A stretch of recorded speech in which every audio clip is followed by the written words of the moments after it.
Assalamualaikum warahmatullahi wabarakatuh. Halo semuanya, pada video kali ini kami dari kelompok 5 perancang dan pengembangan kurikulum akan membahas tentang prinsip efisien dalam pengembangan kurikulum serta implementasinya di SMA Negeri 5 Purwokerto.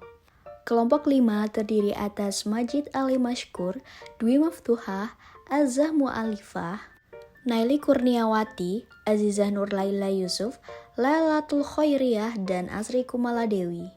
Baik, langsung saja ke penjelasan mengenai prinsip efisien dalam pengembangan kurikulum.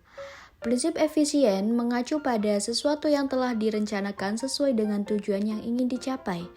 Dengan demikian, dalam pengembangan kurikulum memerlukan pemanfaatan sumber daya pendidikan yang ada secara optimal, cermat, dan tepat sehingga hasilnya dapat memadai.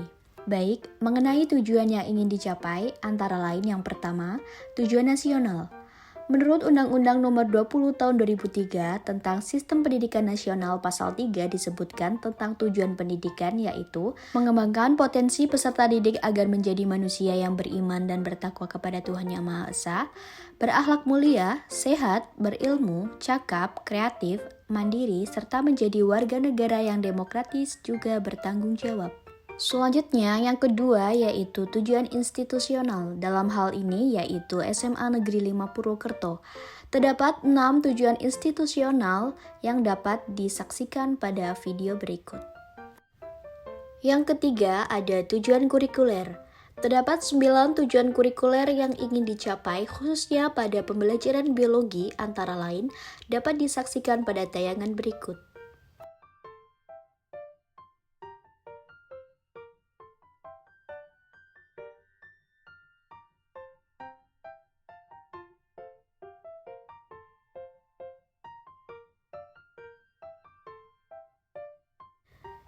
Tujuan yang terakhir yaitu tujuan instruksional. Terdapat beberapa tujuan instruksional pada pembelajaran biologi khususnya pada materi pencemaran lingkungan, antara lain dapat disaksikan pada tayangan berikut.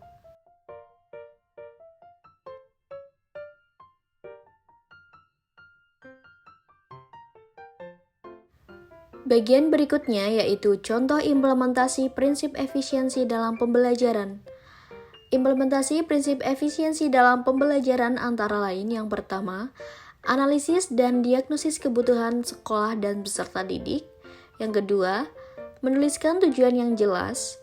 Yang ketiga, pengorganisasian materi. Yang keempat, menggunakan instrumen evaluasi perihal sekolah dan peserta didik.